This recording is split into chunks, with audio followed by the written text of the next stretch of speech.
Sir నమస్కారం sir. నమస్తే. Sir NT Ramarao గారి జయంతి సందర్భంగా ఈ నేపథ్యంలో మరి ఆయన సినీ ప్రస్థానం అండ్ రాజకీయ ప్రస్థానం వీటన్ని ఆయన జర్నీ గురించి మీరేం చెప్తారు సార్? అంటే ఎలా ఉండేదంటే రామారావు గారి ధోరణి ఇందాక నేను చెప్పినట్టు ఈ మట్టి బొమ్మలను మహారణానికి జట్టు నడిపిన శాలివాహనుడని 50లో రాశాడు ఆయన. ఆ తర్వాత ఆయన పార్టీ పెట్టినప్పుడు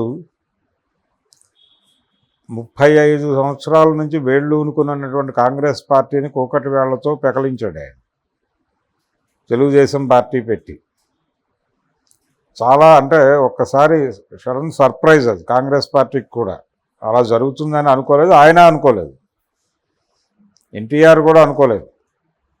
ఆయన ఒక చోట ఎక్కడో చెప్పాడు ఆయన ఒక ప్రెస్ మీట్లో, ఒక బలమైన ప్రతిపక్షాన్ని రుచి చూపించబోతున్నాను కాంగ్రెస్ పార్టీకి అన్నాడు తప్ప నేను గెలిచి ముఖ్యమంత్రిని కాబోతున్నాను అని చెప్పలేదు.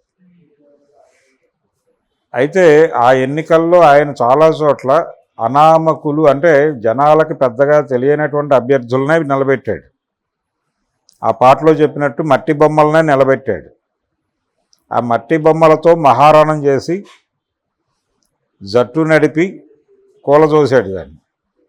కాంగ్రెస్ కంచుకోట అన్నటువంటి ఆంధ్రప్రదేశ్ని, అంటే వాళ్ళ కాన్ఫిడెన్స్ ఏంటంటే దేశం అంతా జనతా వేవ్ నడిచినప్పుడు 77 ఎన్నికల్లో ఏపీలో కాంగ్రెస్ పార్టీ జెండా ఎగరేసింది. అంత కాన్ఫిడెన్స్ ఉంది వాళ్ళకి ఏపీ మీద. అటువంటిది ఆ ఏపీలో కాంగ్రెస్ పార్టీని పక్కకి నెట్టి అధికారంలోకి వచ్చాడు ఈయన. ఇలా చాలా విషయాలు ఈయన లైఫ్లో ఉన్న అనేక అంశాలు ఆ పాటలో కనిపిస్తాయి. మరి ఆయన ముందే ఎన్టీఆర్ జీవితాన్ని ఎలా అర్థం చేసుకున్నాడో అనేది కొంచెం ఆశ్చర్యం కలిగించే విషయం. ఎన్టీ రామారావు ధోరణి ఎలా ఉండేదంటే ఆయన సీతారామ కళ్యాణం సినిమా తీయాలనుకుని కేవీ రెడ్డి గారి డైరెక్షన్లో చేయాలనుకున్నాడు సినిమాని. వెళ్ళి అడిగాడు ఆయన్ని. ఆయన ఒక లైన్ చెప్పాడు, అంటే రాముడు రామారావు, రావణుడు ఎస్వీఆర్, అలా చేద్దామనేది ఆయన ప్రతిపాదన. తాను రావణుడు వేయాలనుకున్నాడు. అప్పటికే ఆయన భూ కైలాసలో రావణుడు వేసున్నాడు. అయితే భూ కైలాస్ అనేది ఏవిఎం వాళ్ళ సినిమా, దానిలో రావణ పాత్ర చేశాడు ఆయన. అంటే ఫస్ట్ టైం రావణుడిగా కనిపించింది అక్కడే. ఆ తర్వాత ఆయనలో ఒక ద్రవిడ ఆలోచన విధానం ఉండేది. దాని ప్రాతిపదిక అది త్రిపురనేని నుంచి పడి ఉండొచ్చు. అంటే వాళ్ళ స్వగ్రామానికి దగ్గరలోనే అంగళూరు నుంచి త్రిపురనేని వారు ఉండేవారు. చిట్టిగూడూరులో సంస్కృత కళాశాల ఉండేది, వీళ్ళ ఊరు దగ్గరే అది. చాలామంది ఆ రోజుల్లో ఈయన సామాజిక వర్గానికి చెందిన వాళ్ళు చాలామంది దానిలో సంస్కృతం చదువుకునేవాళ్ళు వాంటెడ్గానే. అసలు ఈ వేదాల్లోనూ ఇతర వైదిక వాంగ్మయంలో ఏముందో తెలుసుకోవాలి అనేటువంటి తపనతో చదివేవారు. ఒక హేతువాద దృక్పథము ఇవన్నీ అక్కడ నుంచి ప్రపంచం మీదకి పంపయ్యేవి. ఆ ఏరియాలో తెచ్చాడు ఈయన. దాని ఇన్ఫ్లుయెన్స్ ఉంది ఎన్టీఆర్ మీద. ఆ తర్వాత ఈయన మెడ్రాస్ వెళ్ళిన టైంలో యాంటీ హిందీ మూమెంట్ జరుగుతోంది పెరియార్ రామస్వామి నాయకత్వంలో. దాని ఇన్ఫ్లుయెన్స్ కూడా ఎన్టీఆర్ మీద పడింది. దాంతో ఒక రకంగా ఆయన త్రిసూత్ర పథకంగా తయారయ్యాడు.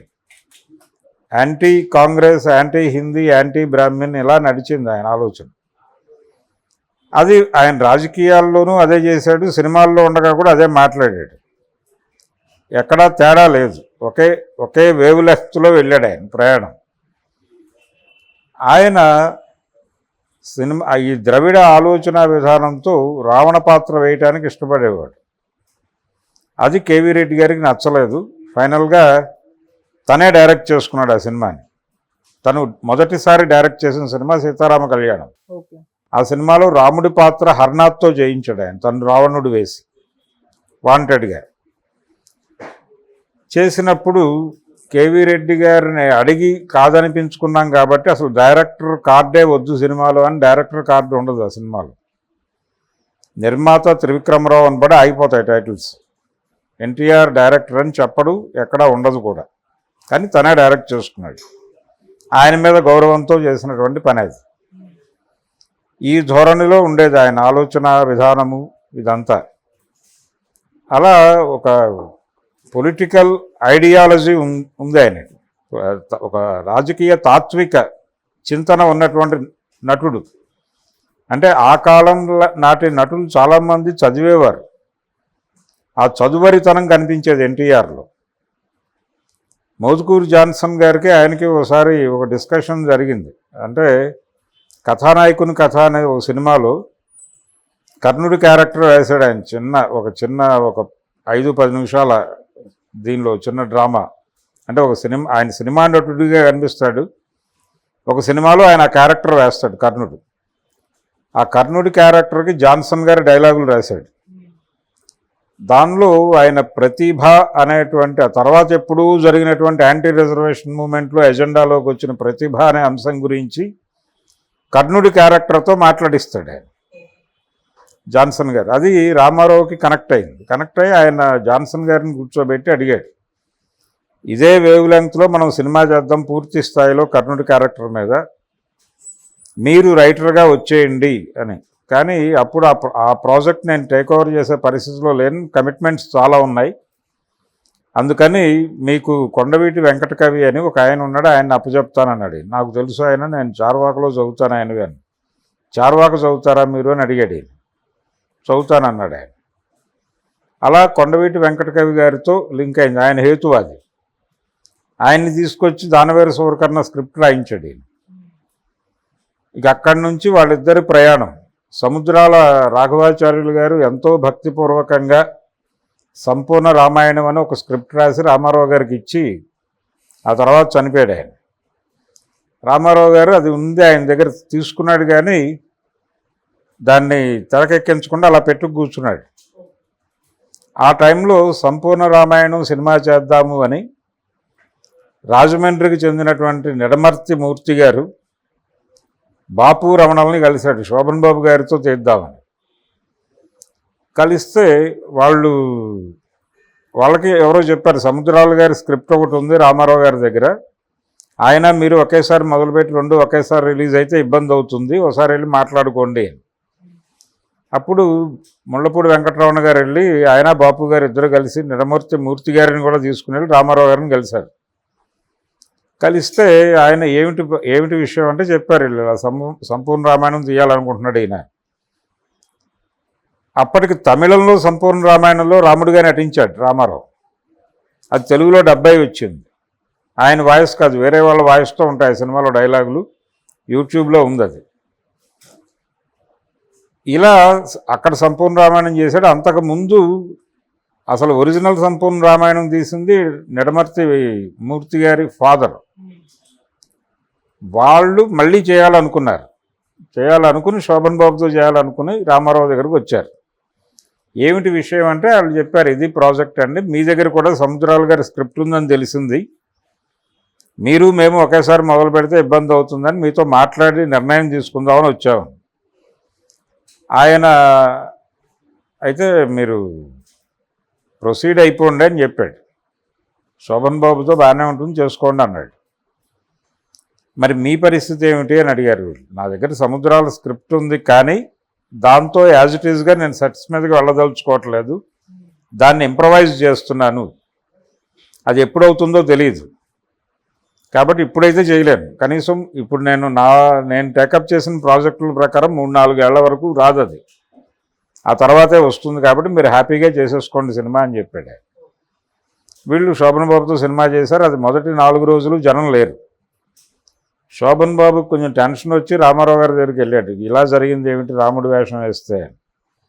ఆయన ధైర్యం చెప్పాడు ఈయనకి, అలా కాదు, మౌత్ పబ్లిసిటీ స్ప్రెడ్ అవ్వాలి కదా, సినిమా బాగానే ఉంది, కొంచెం టాక్ స్ప్రెడ్ అవ్వడానికి టైం తీసుకుంటుంది, వెయిట్ చేయి, 3-4 రోజుల తర్వాత అయినా సినిమా సక్సెస్ అవుతుంది, నువ్వు టెన్షన్ పడకు అన్నాడు. ఈ విషయాన్ని ముళ్ళపూడి వెంకటరమణ గారు తన ఆటోబయోగ్రఫీలో రాసి కొత్త రాముడికి ధైర్యం చెప్పిన పాత రాముడు అని హెడ్డింగ్ పెడతాడు. ఆయన అట్లా ఉండేది ఆయన ధోరణి. ఆ తర్వాత ఆయన ఆ స్క్రిప్ట్ని సముద్రాల గారు ఇచ్చినటువంటి సంపూర్ణ రామాయణం స్క్రిప్ట్ని మార్చి తన ధోరణిలోకి రాసుకుని దాన్ని శ్రీరామ పట్టాభిషేకం అనే పేరుతో తీశాడు. ఆ సినిమాలో రామారావు గారి తాత్విక దృక్పథం మొత్తం కనిపిస్తుంది. ఆయన రాజకీయాల్లోకి వచ్చిన తర్వాత తెలుగువాడి ఆత్మగౌరవాన్ని ఢిల్లీ నడివీధుల్లో అమ్మేసిన కాంగ్రెస్ అన్నాడు. ఆ నినాదం పుట్టుక శ్రీరామ పట్టాభిషేకం సినిమాలో రావణ పాత్రలో ఒక డైలాగ్ ఉంటుంది. విభీషణుణ్ణి ఆయన క్రిటిసైజ్ చేస్తూ నీ నీ దేశ స్వాతంత్రాన్ని, సార్వభౌమాధికారాన్ని, ఆత్మగౌరవాన్ని రాముడి పాదాల చెంత తాకట్టు పెట్టడానికి సిద్ధమవుతున్నావు అంటాడు. ఇదే డైలాగ్ ఆయన రాజకీయాల్లోకి వచ్చాక మాట్లాడాడు. కాంగ్రెస్ పార్టీని టార్గెట్ చేసి, అక్కడ రాముడిని టార్గెట్ చేసి మాట్లాడాడు. ఇది చాలా అంటే ఒక కోఆర్డినేషన్ కనిపిస్తుంది ఆయన సినిమా డైలాగులకి, పొలిటికల్ డైలాగులకి చాలా దగ్గర పోలికలు కనిపిస్తాయి. అంటే ఒక తాత్విక ధార ఆయనలో మొదటి నుంచి ట్రావెల్ అయింది, అది మరణించే వరకు. ఆ తర్వాత ఆయన పొలిటికల్ పార్టీ పెట్టాడు, అదే ఎజెండాతో ముందుకెళ్ళాడు. ఆయన సిద్ధాంతంతోనే ఆయన తీసుకున్న నిర్ణయాలు, అంటే ఆయన ముఖ్యమంత్రి అవగానే పటేల్ పట్వారీ వ్యవస్థను రద్దు చేశాడు. ఇక్కడ కరణం మునసబు వ్యవస్థను రద్దు చేశాడు ఆంధ్రాలో. ఈ కరణాలందరూ, అంటే కరణం అనేది నియోగి బ్రాహ్మణ కులం వాళ్ళు చేసేవాళ్ళు. ఈయనలో ఉన్నటువంటి బ్రాహ్మణ వ్యతిరేకతతో ఈ నిర్ణయం తీసుకున్నాడని చాలామంది వ్యాఖ్యానాలు చేశారు. అప్పుడు అది కాదు, ఆయన మండల వ్యవస్థ తీసుకొచ్చాడు. మండల వ్యవస్థ తీసుకురావడానికి ఇబ్బందికరంగా ఉన్నటువంటి ఈ వ్యవస్థను తొలగించాడు. అది ఒక పొలిటికల్ డెసిషన్. అది అందులో కూడా రామారావు గారి తాత్వికతని దానికి అంటగట్టి మరీ మాట్లాడారు చాలామంది. వైదికపు బ్రాహ్మణుల మీద కూడా ఒక అటాక్ చేశాడు. ఆలయాల్లో అర్చకులుగా ఉన్నటువంటి వాళ్ళకి అనువంశక అర్చకత్వాన్ని రద్దు చేస్తూ ఒక బిల్లు పెట్టాడు అసెంబ్లీలో. అంటే వంశపారంపర్యంగా, అంటే పూజారి గారి కొడుకే పూజారి అవటం అనేది రద్దు చేశాడు. రద్దు చేసి వాళ్ళకు కూడా రిటైర్మెంట్ పెట్టాడు. రిటైర్మెంట్ ఏజ్ తగ్గించిన ఘనత కూడా ఎన్టీఆర్దే. ఇలా ఎంప్లాయీస్కి దూరం అయ్యాడు ఆయన. ఎంప్లాయీస్తో విపరీతంగా క్రిటిసిజంకి గురయ్యాడు. దాంతోపాటు ఈ అర్చకులకి రిటైర్మెంట్ పెట్టడంతో చాలామంది హర్ట్ అయ్యారు. ఆయన ఎండోమెంట్ యాక్ట్ తీసుకొచ్చాడు. యతిరాజరావు గారు ఎండోమెంట్ మినిస్టర్గా ఉండగా ఆయన్ని చదవమని బలవంతం పెట్టి చదివించాడు అసెంబ్లీలో. ఆయనకి వ్యతిరేకంగా ప్రారంభమైన ఉద్యమమే చిల్కూరు బాలాజీ టెంపుల్ ఉద్యమం, భక్తి విప్లవం పేరుతో. అంటే దేవాలయంలో హుండీ ఉంటే కదా మీరు ఎంటర్ అయ్యేది, అసలు హుండీయే బయట పారేస్తాం, మీకు మాకు ఏ సంబంధం లేదు. Thank you so much. Thank you.